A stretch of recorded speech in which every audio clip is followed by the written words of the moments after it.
তোমার ডানে বামে তাকায়া দেখো কত যুবকের চোখে পানি। তোমার চোখে কেন পানি নাই? গুনার কারণে আমার আল্লাহ বেজার। তোমার উপরে কার জানি বরদোয়া লেগে গেছে। ও আল্লাহর বান্দারা, জানি না এই ময়দানে কত যুবক মায়ের সাথে খারাপ আচরণ করছো, মা গোপনে কান্না করেছে।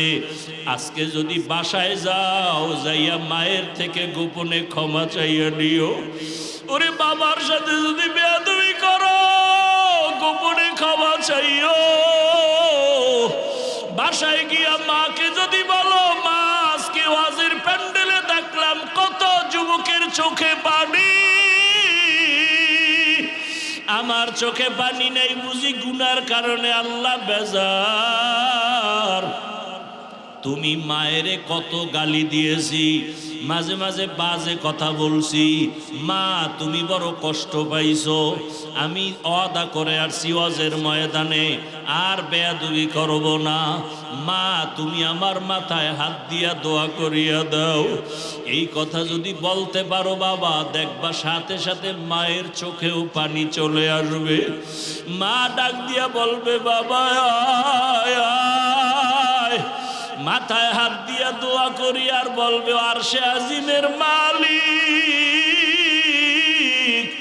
আমার কলিজার সন্তানটারে তুমি কবুল করিয়া নাও। ওই মা বাবার দোয়া কবুল হয়ে যাবে, তোমার কপাল খুলিয়া যাবে। ও আমার যুবক বাবারা, পায়ে হাত দিলে কি আর নামাজ ছাড়বা না বলো? তোমাদের পাও ধরলে কি বলবা আর নামাজ ছাড়বা না? মা একটা চিৎকার মারিয়া বলবে, তোরা কোথায়? আয় আয়। আমার বাবা দুনিয়াতে আর জিন্দা নাই, আমারে কি আম্মু বলিয়া ডাকবে? আমার বাবা এই দুনিয়া থেকে বিদায় হয়ে গেল। ওরে বাবায় দৌড়াইয়া যাবি ব্যবসা, আমার বাবায় দুনিয়া থেকে বিদায় হয়েছে, আপনি জানাজা না পড়াইয়া যাবেন না। ওরে তোমার বাবায় ডাকবে আর বলবে, কে আসো? বাজারে যাইয়া কাফনের কাপড় কিনিয়া লইয়া আসো। তোমার বাবায় কাঁদবে আর বলবে, একদল যাও কবর খনন করো, আর একদলকে বলবে যাও গরম পানি করো, চিরবিদায়ের গোসল করানোর খাট সাজাও। ওরে বাবা, তোমার গায়ের গেঞ্জিটা বেলেট দিয়া কেটে কেটে সবাই রাখবে। তোমার আমার আপন বন্ধুটা মোবাইল থেকে নাম্বার ডিলিট করে ফেলবে। ওরে গোসল করাইয়া সাদা কাপড়ের প্যাকেট বানাইয়া যখন জানাজার ময়দানে নিবে, মসজিদের খাটে তোমাকে আমাকে উঠাইয়া যখন লাশটা নিয়ে মসজিদের দিকে যায়, জানালা দিয়া মা ডাকবে আর বলবে, আমার বাবারে কই দাও, আমার বাবার চেহারাটা শেষবারের মতো একটু দেখাইয়া দাও, আমারে কে মা বলিয়া ডাকবে। ও যুবক বাবা, চোখের সামনে কত লাশ, পানির নিচে যুবকের লাশ, গাড়ির নিচে যুবকের লাশ, ঘুমের বিছানায় যুবকের লাশ। ওই মরণের কথা স্মরণ করিয়া তওবা করো। স্কুলে পড়ো, কলেজে পড়ো, চাকরি করো, ব্যবসা করো, তোমার মতো কত যুবক ব্যবসা করে নামাজ ছাড়ে না। বলো বাবা, তুমি কেন পারো না? তোমার আমার কথাগুলো বুঝেন, আমি পায়ে হাত রেখে বলছি। প্রত্যেকটা ঘরে রুমে রুমে জেনা চলে সারা রাত। চোখের জেনা, কানের জেনা, হাতের জেনা, অন্তরের জেনা, জবানের জেনা। মোবাইলের মাধ্যমে মা মোবাইল চালায়, বাবা মোবাইল চালায়, ভাই মোবাইল চালায়, আর এক রুমে বোন মোবাইল চালায়। সারা ঘরে সারা রাত মোবাইলের দ্বারা শুধু জেনা চলে, জেনা। উচিত ছিল রাতে আল্লাহর গজব আসা, রাহমাতুল্লিল আলামিনের উম্মত হওয়ার বরকতে গজব আসে নাই। আল্লাহ মোবাইলের গুনাহ থেকে আমাদেরকে হেফাজত করেন। এখন অনেক শিক্ষিতরা বসে বসে চিন্তা করবে, এত কঠিন কথা, আমার কথা একটাও বিশ্বাসের আপনার দরকার নাই। আপনি বাসায় গিয়া গুগলে সার্চ দেন, ও যুবক, জীবনে চালাকি বহু করছো, আমার কথাগুলো, আমি বোকা মানুষ, তোমরা তো হুজুরদের এমনি বোকা মনে করো, আমাদের মধ্যে কোনো জ্ঞান বুদ্ধি কিচ্ছু নাই, তো একটু খেয়াল করো, তোমার তো বুদ্ধি মানে সীমাহীন, তুমি শুধু বুদ্ধি লয়ে ঘুরো না, তুমি বুদ্ধিজীবী, বুদ্ধিজীবী। তোমার বুদ্ধির জিবি কত? 1 জিবি না 2 জিবি না 4 জিবি? একজনে কয় তা জানি না, বাকি জিবি যা আছে মাঝে মাঝে হ্যাং হয়, আর জিবি হ্যাং হয়ে গেলে তখন হুজুরগো গালি দেই। এরকম বেয়াদব আছে না নাই? যারা ওলামায়ে কেরামের গালি দেয় তারা নিকৃষ্টতম বেয়াদব।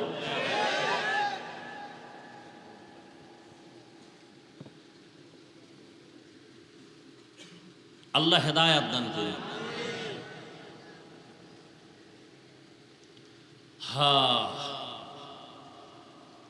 তো এই মোবাইল গুগলে সার্চ দিবা, টাচ মোবাইল দেখলে শরীরের অঙ্গ প্রত্যঙ্গের কি কি ক্ষতি হয়, চিকিৎসা বিজ্ঞানীরা সব ডিটেলস ওখানে দিয়ে রাখছে, আমরা বুঝতেছি না। কিডনি দুর্বল, হার্ট দুর্বল, ব্রেন দুর্বল, লেখাপড়া তো ধ্বংস।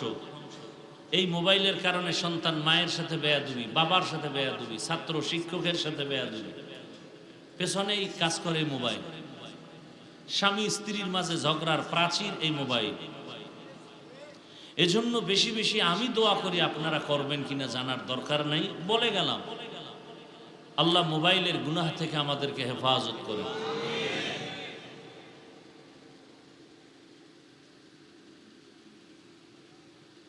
কেমন যেন মোবাইল আমাদেরকে বেয়াদব বানিয়ে দিতেছে। একটা যুবক ছেলে আইসা সালাম দিবে, মুসাফা করবে কিনা চিন্তা করবে, হুজুরের সাথে হাত বাড়াবো কিনা, না হুজুর কি মনে করেন। আর মোবাইলওয়ালা কি করে, কাদের উপরে হাত উঠাই এরপরে আসে ছবি তোলার জন্য। কত বড় বেয়াদবি এটা। মানুষের জীবনের অমূল্য এক আরেক সম্পদ, সম্মানের জন্য যেটা দরকার তার নাম আদব। আদব নাই, ওই মানুষটার কোনো মূল্য নেই। তো যে কথাটা বলতেছি, সুস্থতা, আল্লাহ আমাদেরকে দাঈমান কবুল করেন। আল্লাহ পাক হাজারো লাখো মানুষের মধ্য থেকে আমাদেরকে এখানে নিয়ে আসছেন। বহু মানুষ আসতে গিয়েও আসতে পারে নাই, আমাদেরকে যে আল্লাহ নিয়ে আসছেন, আল্লাহ পাক রব্বুল আলামিনের দরবারে আরেকবার শুকর আদায় করি, আলহামদুলিল্লাহ। এই কাপড়ের উপরে কি ত্রেপাল আছে?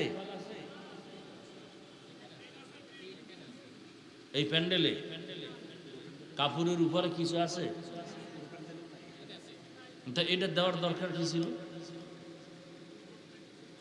শুধু শুধু এই টাকাগুলো খরচ করলো কেন? যদি দিতই, ত্রেপাল দিত, যে বৃষ্টি তুফান হলো এখানে বসে বয়ান শুনতে পারবে, তা তো আর হলো না।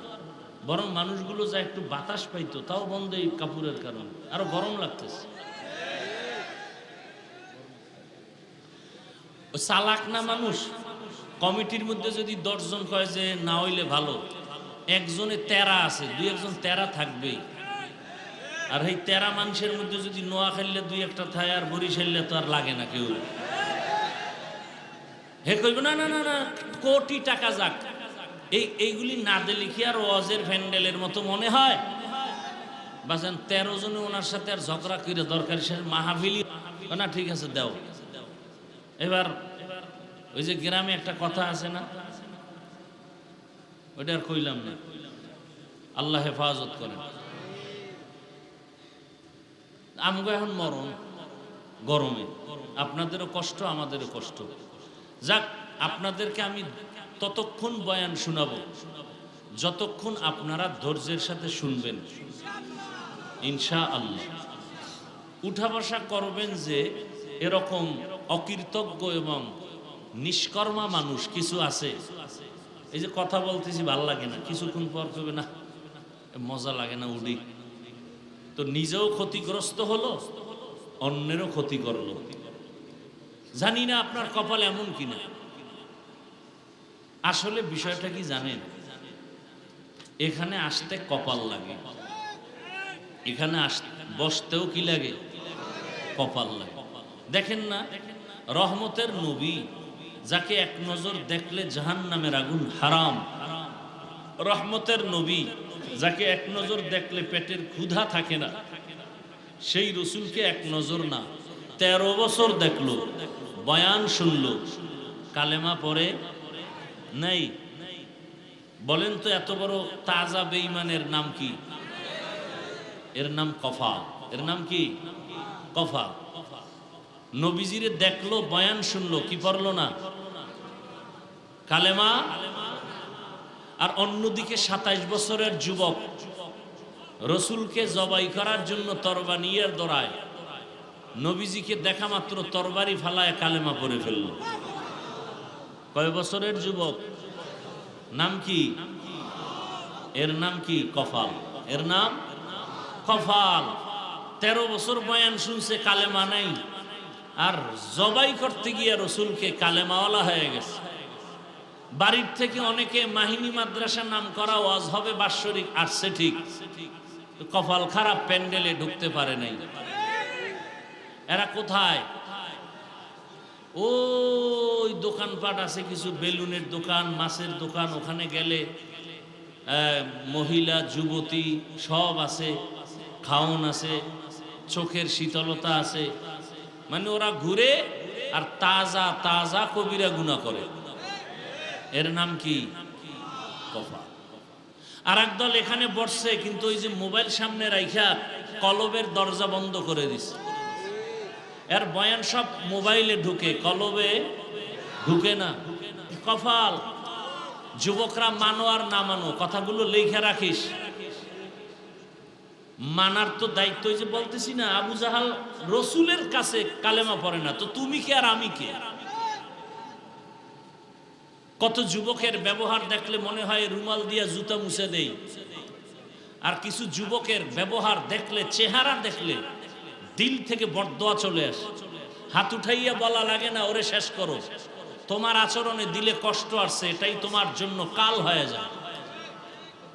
এজন্য বলি বাবা, কারো থেকে দোয়া নিতে পারলে নাও, না পারলে চুপ থাও, কিন্তু বরদোয়া নিও না। অনুরোধ করে গেলাম। ওয়াজ সারা রাত শুনলে কি হবে, এই কথাগুলো মনে রাখো। পারলে দোয়া নাও, না পারলে চুপ থাকো, কিন্তু কি নিও না, বরদোয়া নিও না। পারলে কারো প্রশংসা করো, না পারলে চুপ থাকো, কারো বদনাম বলিও না। পারলে কারো উপকার করো, না পারলে চুপ থাকো, কারো ক্ষতি। অনুরোধ। জীবনে ওয়াজ যাই শুনো, এটি আসল ওয়াজ, এটি আসল কথা। পারলে দোয়া নাও, না পারলে দরকার নাই, কিন্তু বরদোয়া নিও না। এতগুলো মানুষ, আমি প্রায় মাহফিলে বলি, এতগুলো মানুষ এ জায়গায় বসার জন্য, দুনিয়ার টাকাওয়ালারা যদি চাইতো, তাহলে মানুষগুলোকে আসার জন্য ফ্রি গাড়ি দিতে হতো, বসার জন্য ভিআইপি চেয়ার, ফাঁকে ফাঁকে নাস্তা, এরপরে নিয়ন্ত্রণের জন্য কত পুলিশ, কত প্রশাসন। অথচ এই গরমে পৃথিবীর নিকৃষ্টতম বিছানা, কাদা বালুর মধ্যে এই মানুষগুলো পায়ে হেঁটে বা গাড়ি ভাড়া দিয়ে নিজে আসছেন। খানার চিন্তা নাই, ঘুমের চিন্তা নাই। এতগুলো মানুষের নিয়ন্ত্রণ করার জন্য একজন পুলিশ নাই, প্রশাসন নাই। এটা কিভাবে সম্ভব? আমার রসুলের আদর্শের কারণে সম্ভব। কিন্তু কপাল খারাপ, সে রসুলকে চিনল না। যদি চিনতি, তাহলে আমার রসুলের আদর্শ জবাই করতে কেমন? নামাজ নাই, রোজা নাই, দাড়ি নাই, টুপি নাই, সেই লোক যদি আমারে গালি দেয়, হুজুরেরে গালি দেয়, টুপিওয়ালারে গালি দেয়, নামাজি ব্যক্তিরে গালি দেয়, খায় সুদ, সে মনে করে নিজে পবিত্র আর সব খারাপ। অথচ আল্লাহ বলেন, এই বেঈমান, পৃথিবীতে আমি আল্লাহর দুশমন আছে, এর মধ্যে বড় দুশমন 2 দল। কেমন বড়? যে আমি আল্লাহ নিজে ওর সাথে যুদ্ধ করতে রেডি। এবার বুঝেন যে কত খারাপ ওরা আল্লাহর দরবারে, যে আল্লাহ নিজে ওদের সাথে যুদ্ধ করবেন। এক দলের কথা আছে কোরআনে, আর এক দলের কথা আছে বুখারী শরীফে। কোরআনে বর্ণিত দলের নাম যারা সুদের সাথে জড়িত, এরা। আর বুখারী শরীফের মধ্যে যাদের নাম আছে, এরা হলো ওলি আউলিয়া, যারা মানে না তারা। আল্লাহ বলেন যারা অলিয়া উলিয়া মানো না, আমি আল্লাহ তোদের সাথে যুদ্ধ করব। এজন্যই তো সারা দেশে আমি চিৎকার করে বলি, এ জমিনে যারা অলি মানে না, আউলিয়া মানে না, ওরা কোরআন মানে না, বুখারী শরীফ মানে না, ওরা ভণ্ড।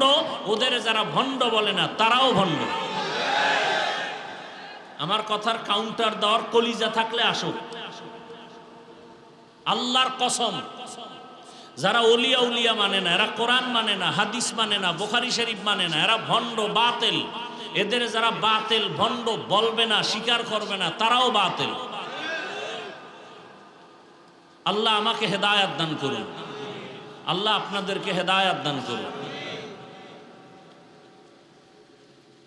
রসুলের উপরে হাজারো লাখ কোটি দরুদ ও সালাম একবার পড়ি, সাল্লাল্লাহু আলাইহি ওয়া আলিহি ওয়া সাল্লাম। কি ওয়া আলিহি, সাল্লাল্লাহু আলাইহি ওয়া আলিহি ওয়া সাল্লাম পড়েন, সাল্লাল্লাহু আলাইহি ওয়া আলিহি ওয়া সাল্লাম। জীবনে মানুষ বড় হতে চায়, লাভ চায়। এই দুনিয়া এবং আখেরাতে বড় হওয়ার তাবিজের নাম দরুদ শরীফ। বলে গেলাম, পারলে আমল করেন, না পারলে নাই। বলার দায়িত্ব আমার, মানবেন কিনা সে দায়িত্ব আপনার। হেদায়েতের মালিক আমি না, একমাত্র কে? রসুলের হাতেও আল্লাহ হেদায়েতের চাবি দেন নাই। ইন্নাকা লা তাহদি মান আহবাবতা ওয়ালাকিন্নাল্লাহা ইয়াহদি মান ইয়াশা। নবী আপনি কাউকে ভালোবাসলেই সে কালেমা পড়বে, বিষয়টা এমন না। আমি চাইলে হবে, আপনি চাইলে হবে না। আমি আল্লাহ যদি চাই হবে, আপনি চাইলে। এ কারণে আবু জাহাল কালেমা পড়ে নাই, 13 বছর দেখলো, বয়ান শুনলো। আর ওমরের মতো গোলাম আপনাকে জবাই করতে আসিয়া কালেমাওয়ালা হয়ে গেল। ওমরের আল্লাহ এমন পাওয়ার দান করেছেন, যেই ওমরের নামটা এখনো শুনলে সবার শরীরটা কেমন যেন একটা গরম ভাব, ভয় ভয় ভাব। ওমরের নাম শুনলে এখনো ভয় লাগে। ওমর নাম বড় ভয়ঙ্কর। সমাজে যাদের নাম ওমরে ফারুক, তারা কেমন যেন একটু গরম ভাবের হয়। যাদের নাম আবু বকর, তাদের কেমন যেন একটু নরম নরম ভাব, ঠিক নেই? এমন কি কেউ যদি ঘুমের সময় ডান হাতের শাহাদাত আঙ্গুল দিয়া ঘুমের সময় বুকের মধ্যে ওমরের নাম লেখে, আইন মিম র, তার ঘুমের মধ্যে কখনো স্বপ্ন দোষ হবে না। মোবাইলে আকাম করলে আর 1000 বার ওমরের নাম লেখলে কি হইব? ডায়রিয়া শুনব, ডায়রিয়া। আল্লাহ হেদায়েত দান করুন। ওলামায়ে কেরাম আপনাদের সামনে কোরআন সুন্নাহ ভিত্তিক আলোচনা করেছেন, আপনারা ধৈর্যের সাথে শুনেছেন। আল্লাহ ওলামায়ে কেরামদের কথাগুলো সহি তরিকায় আমাদের আমল করার তৌফিক দান করেন। ওলামায়ে কেরামের ইজ্জতকে আল্লাহ বেশি বেশি বাড়ায় দেন। যারা লেখার মাধ্যমে, বলার মাধ্যমে, মিডিয়ার মাধ্যমে ওলামায়ে কেরামকে ছোট করার ষড়যন্ত্র করে, আল্লাহ ওদের হেদায়েত দান করেন। আল্লাহ ওদের হেদায়েত দান করেন। আল্লাহ ওদের হেদায়েত দান করেন। হেদায়েত না থাকলে আল্লাহ ওদেরকে ধ্বংস করে দেন। এ কথা কেন বললাম? কিয়ামত পর্যন্ত আর রসুল কালেমার দাওয়াত দিতে আসবেন না। নাকি আপনাদের এই এলাকায় আসবেন? সাহাবায়ে কেরাম আসবেন, আইম্মায়ে কেরাম আসবেন, বড় বড় আউলিয়ায়ে কেরাম যারা চলে গেছেন আসবেন। কিয়ামত পর্যন্ত এই জাতিকে দুনিয়ার মুক্তির পথ দেখাবে, শান্তির পথ দেখাবে, জান্নাতের পথ দেখাবে একমাত্র উলামায়ে আহলে হক। কারা দেখাবেন? উলামায়ে কেরাম বলবেন না, কি বলবেন? উলামায়ে। কারণ উলামাদের মধ্যে আরেকটা বাহিনী আছে, রসুল বলছেন এরা আহলে বাতিল। এরা কি? আহলে বাতিল। ব্যবহার করবে আলেম, সার্টিফিকেট দেখাবে, কিন্তু বাতিল। খুব কঠিন হালাত। এজন্য আবু হুরায়রা রাদিয়াল্লাহু তাআলা আনহু থেকে একটি সহিহ হাদিস, কিয়ামতের দিন সবার আগে 3 ব্যক্তি জাহান্নামে যাবে। সবার আগে। কয়জন? এর মধ্যে একজন আলেম, আর একজন শহীদ গলা কাটা, আর একজন টাকা পয়সা দান করেনেওয়ালা দানবী। কোন শহীদ, কোন আলেম, কোন দানবীর, ব্যাখ্যা সাপেক্ষ। আল্লাহ আমাদের বুঝার আমল করার তৌফিক দান করেন। এজন্য দোয়া করলাম আল্লাহ উলামায়ে কেরামের ইজ্জতকে বাড়ায় দেন। বর্তমান দুনিয়াতে উলামায়ে কেরামকে কুলুষিত করার এক আন্তর্জাতিক ষড়যন্ত্র চলতেছে। কেন?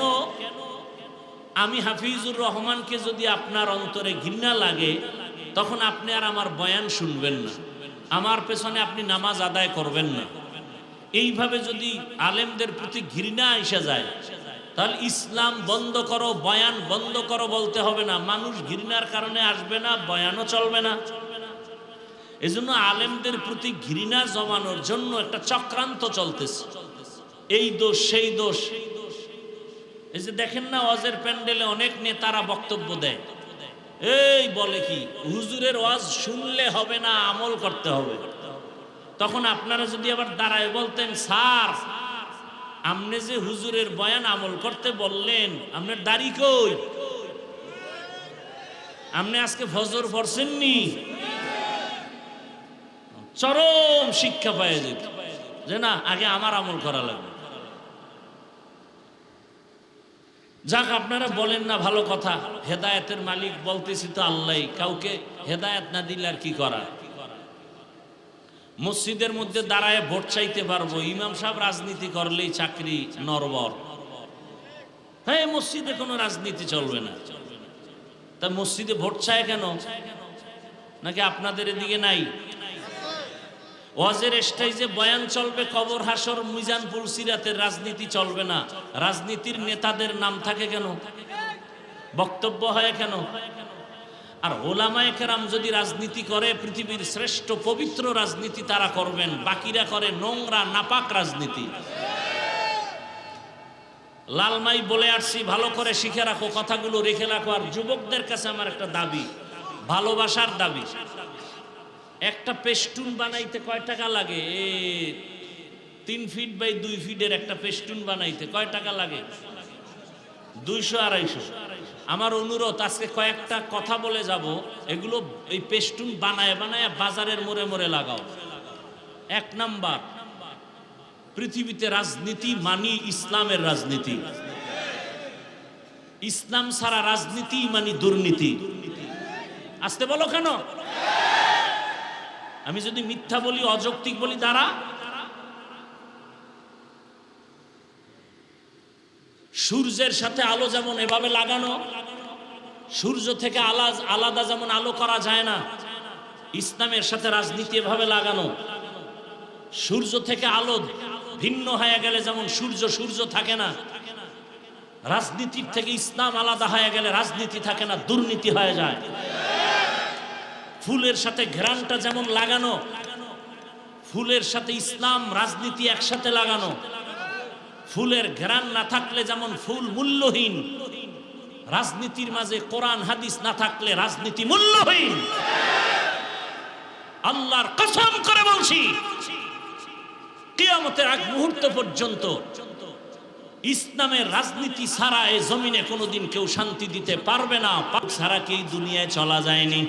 আমি বললাম, দেখি আমার আল্লাহ আমারে কি করে। তুমি তো মিডিয়া ছাড়া চলতে পারো না, তুমি তো ফেসবুক ছাড়া চলতে পারো না, দেখি আমার মাওলা আমারে কেমনে চালায়। সবাই ছবি তোলার জন্য পাগল, আর আমি একা খালি বিরোধিতাই করতেছি। এত বক্তারা বয়ান করে, কেউ মোবাইলের বিরুদ্ধে বলে না। আর আমি এত বলি কেন? আমি মাঝে মাঝে বলি, আসলে আমি মানুষ হতে পারি নাই। যদি মানুষ হইতে পারতাম তো আপনাদের সাথে কেন তাল মিলাইতে পারি না? আমি কেন বলি না আমার ছবিটা সুন্দর করে উঠাও, বরং আমার ছবি যারা তুলতে দাঁড়ায় আমি ওদিকে নজর না দিয়া বাঁকা দিকে তাকাই আর জিহ্বা ঠোঁট নাড়ায় শুধু আস্তাগফিরুল্লাহ পড়ি। কারণ দুনিয়ার সব উলামায়ে কেরাম একমত, সরকারের প্রয়োজন ছাড়া, শরীয়তের ওজর ছাড়া যে কোনো কারণে এমনি ছবি তোলা কবিরা গুনাহ হারাম। কত মানুষ তুলে, আপনারে ধমক দেই, যারে ধমক দিতে পারি না তারে কি করবো? আরে আমার লাইনের বুজুর্গই তো ফিরাইতে পারি না। বাথরুম থেকে বের হইয়াও দেখি মোবাইলের ক্যামেরা রেডি, কি আর ছবি তুলি। আমি কিন্তু ভিতরে আইলি না কেন? বাথরুম দিয়ে বাইরে হইছি, হ্যাঁ নো মোবাইল নিয়ে খারায় ছবি তোলার। আল্লাহ আমাকে হেদায়াত দান করেন। আসলে আমি মানুষ হইতে পারি নাই। এই বক্তা হওয়া অনেক সহজ, পীর হওয়া সহজ, ডাক্তার হওয়া সহজ, ইঞ্জিনিয়ার হওয়া সহজ, মুফতি মুহাদ্দিস হওয়া সহজ, মানুষ হওয়া বড় কঠিন। আসলে মানুষ হতে পারি নাই। আরে আপনারা জানেন আমি কত বড় হুজুর, কত ভালো বক্তা, অথচ আমি চোখ দুইটা বন্ধ করে দেখি আমার জবান আমার গুনার কারণে নাপাক। আমার জবানে কত গীবত, কত মিথ্যা, কত গালি। আমার হাত গুনার কারণে নাপাক। আমার আচরণে আমার স্ত্রী কষ্টে আছে, আমার আচরণ সন্তান সন্তুষ্ট না, আমার আচরণে আমার ভাই সন্তুষ্ট না, আমার ব্যবহারে আমার মা সন্তুষ্ট না, আমার ব্যবহারে আমার বাবা সন্তুষ্ট না, আমার ব্যবহারে আমার মুসল্লি সন্তুষ্ট না, আমার ব্যবহারে আমার ছাত্ররা সন্তুষ্ট না। তাহলে আমি আসলে মানুষই হতে পারি নাই। আমি বড় কঠিন হালাতে পড়ে আছি। ও আমার যুবক বাবা, একটু আগেও বলছিলাম কিছু কিছু যুবকের চেহারা দেখলে, ব্যবহার দেখলে মনে চায় আবার রুমাল দিয়া পাও দুইটা মুছাইয়া দেই।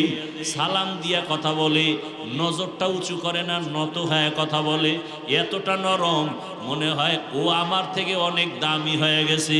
কারণ ওর মধ্যে আল্লাহর ভয়, আল্লাহর আদালতে দাঁড়ানোর ভয়। এলাকায় একজন বড় আল্লাহওয়ালা আসছেন, হঠাৎ এলাকার মানুষ, ওই যে আগে জৈনপুরের হুজুরের আসতো, আর আপনাদের পার্শ্বের নোয়াখালী মুন্সি বলতো, আমার আব্বা দাদায় বলতো, আরে আমরা দিন পাইছি কিছু কিছু, কোরআন শিখছি, আউজুবিল্লাহ শিখছি নোয়াখালী মুন্সির কাছে। সারা দেশে ঘুরা ঘুরা নোয়াখালী মুন্সিরা যাইতো।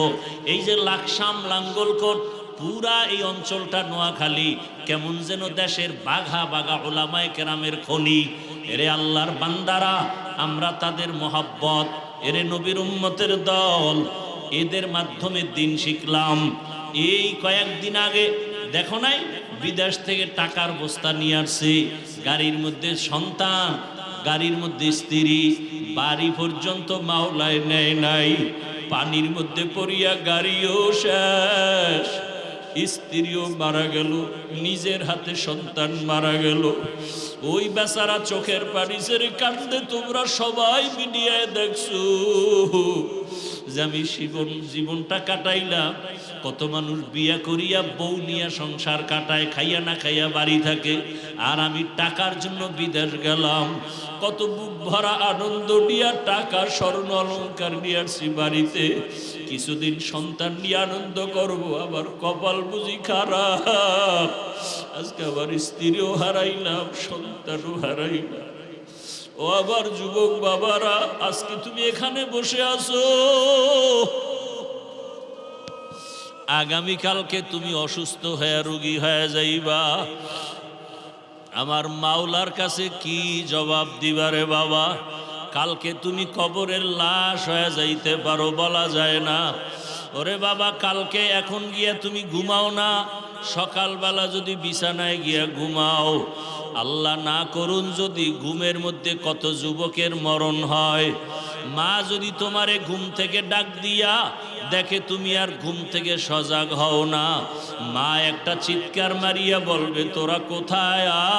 আয় আয়, আমার বাবা দুনিয়াতে আর জিন্দা নাই, আমারে কি আম্মু বলিয়া ডাকবে? আমার বাবা দুনিয়া থেকে বিদায় হয়ে গেল। ওরে বাবায় দৌড়াইয়া যাবি ব্যবসা, আমার বাবায় দুনিয়া থেকে বিদায় হয়েছে, আপনি জানাজা না পড়াইয়া যাবেন না। ওরে তোমার বাবায় ডাকবে আর বলবে, কে আসো? বাজারে যাইয়া কাফনের কাপড় কিনিয়া লইয়া আসো। তোমার বাবায় কাঁদবে আর বলবে, একদল যাও কবর খনন করো, আর এক দলকে বলবে যাও গরম পানি করো, চিরবিদায়ের গোসল করানোর খাট সাজাও। ওরে বাবা, তোমার গায়ের গেঞ্জিটা বেলেট দিয়া কেটে কেটে সবাই রাখবে, তোমার আমার আপন বন্ধুটা মোবাইল থেকে নাম্বার ডিলিট করে ফেলবে। ওরে গোসল করাইয়া সাদা কাপড়ের প্যাকেট বানাইয়া যখন জানাজার ময়দানে নিবে, মসজিদের খাটে তোমাকে আমাকে উঠাইয়া যখন লাশটা নিয়ে মসজিদের দিকে যায়, জানালা দিয়া মা ডাকবে আর বলবে, আমার বাবারে কই দাও, আমার বাবার চেহারাটা শেষবারের মতো একটু দেখাইয়া দাও, আমারে কে মা বলিয়া ডাকবে। ও যুবক বাবা, চোখের সামনে কত লাশ, পানির নিচে যুবকের লাশ, গাড়ির নিচে যুবকের লাশ, ঘুমের বিছানায় যুবকের লাশ। ওই মরণের কথা স্মরণ করিয়া তওবা করো। স্কুলে পড়ো, কলেজে পড়ো, চাকরি করো, ব্যবসা করো, তোমার মতো কত যুবক ব্যবসা করে নামাজ ছাড়ে না, বলো বাবা তুমি কেন পারো না? তোমার মতো কত যুবক স্কুল কলেজে পড়ে নামাজ ছাড়ে না, বলো তুমি কেন পারো না? তোমার মতো কত যুবক দেখো র্যাব, আর্মি, পুলিশ, বিডিআরের চাকরি করে, নামাজ পড়ে, তুমি কেন পারো না? তোমার মতো কত যুবক রাস্তায় গাড়ি চালায়, নামাজ ছাড়ে না, বলো তুমি কেন পারো না? তোমার মতো কত যুবক সন্তান দেখো নদীর মধ্যে মাছ ধরে, নামাজ পড়ে, ময়দানে কৃষি কাজ করে, নামাজ পড়ে, তুমি কেন পারো না রে বাবা? তোমার মতো যুবক দেখো চাকরি করে, ব্যবসা করে, নামাজের সময় মসজিদে যায়, তুমি কেন পারবা না রে বাবা? কয়দিন আর বাঁচবা? হায়াতের গ্যারান্টি কত? ও পর্দার আড়ালের মা বোনেরা, আপনার মতো কত মা কত বোন এখনো আছে নামাজ পড়ে, স্বামীর মাল হেফাজত করে, মোবাইলে সময় নষ্ট করে না, বেপরদায় চলে না। আম্মা জানের আপনারা কেন পারেন না? এখনো কি তৈরি হবেন না? মরণের আগে এখনো সময় আছে, তওবা করেন। আমার আল্লাহকে ডাইকা মনে মনে বলেন, হে আল্লাহ, জীবনে তো কত বেপরদায় আড্ডা দিলাম, মনে চাইছে দাড়ি রাখবো না, রাখি নাই, মনে বলছে বেপরদায় চলবো, চলেছি, মনে চাইছে দাড়ি রাখবো না, রাখি নাই, নামাজ পড়বো না, পড়ি নাই, মনে চাইছে পার্কে যাব, দৌড়ায় গেলাম, কত গুনাহ করে করে সারা রাত মোবাইলে কাটাইলাম। এখনো কি তওবার নিয়ত অন্তরে আসবে না রে যুবক? আল্লাহ যদি ওমরের মতো কপাল রাখে আর ওই নিয়ত নিয়ে বসো, মনে মনে আমার আল্লাহকে ডাক দাও, ও দয়ার মাওলা, মনে হয় এই মজলিসে আমার মতো গুনাহগার কেউ নাই, আমার গুনার কারণে চোখে পানি আসে না, দিলটা পাথরের মতো শক্ত হয়ে গেছে। তোমার ডানে বামে তাকায় দেখো কত যুবকের চোখে পানি, তোমার চোখে কেন পানি নাই? গুনার কারণে আমার আল্লাহ বেজার। তোমার উপরে কার জানি বরদোয়া লেগে গেছে। একটু আগে বলেছিলাম বাবা, ডাক্তার হও, ইঞ্জিনিয়ার হও, প্রফেসর হও, এমপি, মন্ত্রী, ওসি, ডিসি, এসপি হও, বেয়াদব হইও না। এর ব্যাখ্যা হলো 3 জায়গায় বেয়াদবি করবা না। প্রথম জায়গা মা বাবা, দ্বিতীয় জায়গা তোমার শিক্ষক, 3 নাম্বার জায়গা তোমার উলামায়ে কেরাম। মা বাবার সাথে যদি বেয়াদবি করো আর মা বাবার অন্তরে কষ্ট যায়, আল্লাহর কসম মরার আগেই তোর জীবনটা পঙ্গু হয়ে যাবে। শিক্ষকের যদি কষ্ট দিয়া বরদোয়া নাও, তোর লেখাপড়ার জীবনটা ধ্বংস হয়ে যাবে। উলামায়ে কেরামের সাথে বেয়াদবি করে যদি বরদোয়া নিয়ে যাও, তোর চরিত্র জীবনে ভালো আর আশা করা যায় না। এখনো সময় আছে, আল্লাহকে বলতে থাকো, আল্লাহ মা বাবার সাথে বেয়াদবি করব না, শিক্ষকের সাথে বেয়াদবি করব না, ওলামায়ে কেরামের দোয়া পরামর্শ নিয়া নবীজির আদর্শ মতো জীবন চালাবো। ও আল্লাহর বান্দারা, জানি না এই ময়দানে কত যুবক মায়ের সাথে খারাপ আচরণ করছো, মা গোপনে কান্না করেছে। আজকে যদি বাসায় যাও, যাইয়া মায়ের থেকে গোপনে ক্ষমা চাইয়া নিও। ওরে বাবার সাথে যদি বেয়াদবি করো, গোপনে ক্ষমা চাইও। বাসায় গিয়া মাকে যদি বলো, মা আজকে ওয়াজের প্যান্ডেলে দেখলাম কত যুবকের চোখে পানি, আমার চোখে পানি নেই বুঝি গুনার কারণে আল্লাহ বেজার। তুমি মায়েরে কত গালি দিয়েছি, মাঝে মাঝে বাজে কথা বলছি, মা তুমি বড় কষ্ট পাইছো। আমি ওয়াদা করে আসছি ওয়াজের ময়দানে আর বেয়াদবি করব না। মা তুমি আমার মাথায় হাত দিয়া দোয়া করিয়া দাও।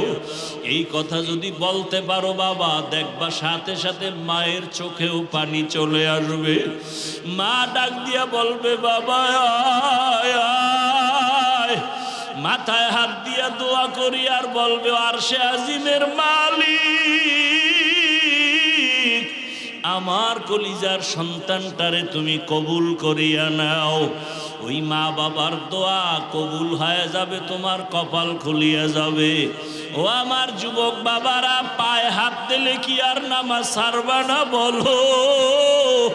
তোমাদের পাও ধরলে কি বলবা আর নামাজ ছাড়বা না? তোমাদের পায়ে হাত রাখলে কি বলবা আর দাড়ি কাটবা না? ওরে যতই চালাকি করো, আমার নবীর আদর্শ ছাড়া নাজাতের পথ নাই। যতই চালাকি করো, আমার আল্লাহকে বেজার করলে নাজাতের পথ নাই। আল্লাহর আদালতে দাঁড়াইয়া হিসাব দেওয়ার ভয় নিয়া চোখের পানি ছেড়ে তওবা করো। মরিয়া গেল আর নামাজ ছাড়বা না, বেপরদায় চলবা না, মা বাবার সাথে বেয়াদবি করবা না, ওলামায়ে কেরাম শিক্ষকের দোয়া নিয়ে নবীর তরিকা মেনে চলবা। ও পর্দার আড়ালের মা বোনেরা, আল্লাহর কাছে খাঁটি অন্তরে তওবা করেন, আর নামাজ ছাড়বেন না, বেপরদায় চলবেন না, স্বামীর মাল খেয়ানত করবেন না, সন্তানটাকে আদর্শ সন্তান বানাবেন। ডাক্তার হইয়াও যেন বেয়াদবিমূলক আচরণ না করে, ইঞ্জিনিয়ার হলেও যেন আদর্শবান হয়, আচরণে যেন কেউ কষ্ট না পায়, প্রফেসর বানালেও যেন আদো বলা হয়, তার আচরণে যেন কেউ কষ্ট না পায়। তওবা করার মতো যদি অন্তর কারো তৈরি হয়, মুনাফিকি যদি অন্তরে না থাকে, খাঁটি তওবার নিয়ত যাদের আছে, দুটো হাত আমার আল্লাহকে দেখাইয়া দাও। আয় আল্লাহ, হাতগুলো কবুল করে নেন, তওবা কবুল করে নেন, তওবার উপরে মজবুত হইয়া চলার মতো তৌফিক দান করেন, আমিন। আলহামদুলিল্লাহি রাব্বিল আলামিন, ওয়াসসালাতু ওয়াসসালামু আলা সাইয়্যিদিল আমবিয়াই ওয়াল মুরসালিন ওয়া আলা আলিহি ওয়া আসহাবিহি আজমাইন। ইয়া আরহামার রাহিমিন, ইয়া আরহামার রাহিমিন, ইয়া আরহামার রাহিমিন। রব্বিরহামহুমা কামা রব্বায়ানি সগীরা। আল্লাহুম্মা ইন্নাকা আফুউন কারীম তুহিব্বুল আফওয়া ফা'ফু আন্না। আল্লাহুম্মা ইন্না নাসআলুকা রিযাকা ওয়াল জান্নাহ ওয়া নাউযু বিকা মিন সাখাতিকা ওয়ান নার। আল্লাহুম্মা ইন্না নাউযু বিকা মিনাল বারাসি ওয়াল জুনুনি ওয়াল জুযামি ওয়া সাইয়্যিল আসকাম। আল্লাহুম্মা আরহামনি বিতারকিল মাআসি, আল্লাহুম্মা আরহামনি বিতারকিল মাআসি, আল্লাহুম্মা আরহামনি বিতারকিল মাআসি। আল্লাহুম্মা ইন্না নাসআলুকা ইলমান নাফিআ ওয়া রিজকান ওয়াসিআ ওয়া শিফাআম মিন কুল্লি দা। ও দয়ার মালিক, এই ময়দানে কুদরতের নজর দিয়া দেখেন, ওলামায়ে কেরাম, মুরব্বী, হাজী সাহেব, ব্যবসায়ী, চাকরিজীবী, যুবক, ছাত্র বাবারা, পর্দার আড়ালের মা বোনেরা, আপনার দরওয়াজায় হাজির হয়েছি, তওবার নিয়ত করেছি। গুনার কারণে জীবনটা বড় নাপাক, তওবা করেছি আর গুনাহ করব না রে আল্লাহ। মা বাবার সাথে বেয়াদবি করব না, শিক্ষক ওলামায়ে কেরামের দোয়া নিয়ে নবীর আদর্শ মেনে চলবো। আয় আল্লাহ, নামাজ ছাড়ব না, দাড়ি কাটবো না, বেপরদায় চলবো না, মেহেরবানি করে আমাদের তওবা কবুল করে নেন, আমাদের গুনাহগুলো মাফ করে দেন। আয় আল্লাহ, এ মাহফিল কবুল করে নেন, মা বোনদের আবেদা পর্দাওয়ালা বানায় দেন, সন্তানগুলো নেককার বানায় দেন। আমার কলিজার যুবকদের 5 ওয়াক্ত নামাজি, কোরআন পড়নেওয়ালা বানায় দেন, দ্বীনের খাদেম বানায় দেন। মোবাইলের গুনাহ থেকে হেফাজত করেন আল্লাহ। সারা দুনিয়াবাসীকে মাফ করে দেন। আয় আল্লাহ, প্রবাসে যারা আছে সবাইকে হেফাজত করেন।